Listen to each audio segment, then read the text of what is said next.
পরোটা ভাজির জন্য একটা দোকান কি বিখ্যাত হতে পারে? This is the big question.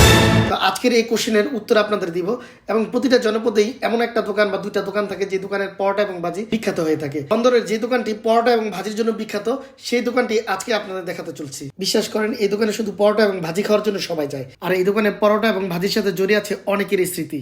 দোকানটা কত বছর যাবে? আমাদের দোকানটা হচ্ছে এই 60 বছরের মতো। 60 বছর। 60 বছর। এখন এখন তাপস কার নাম? তারপর হচ্ছে আমাদের দোকানের মহাজনের নাম। এখনো আছেন উনি? উনি এখনো আছে। আর এই দোকানটা আপনার প্রতিষ্ঠিত হয়েছে ওনার বাবার হাত থেকে আর কি।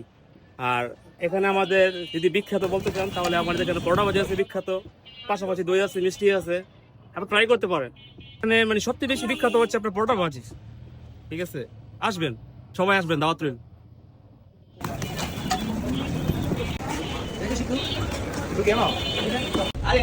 Wala ka,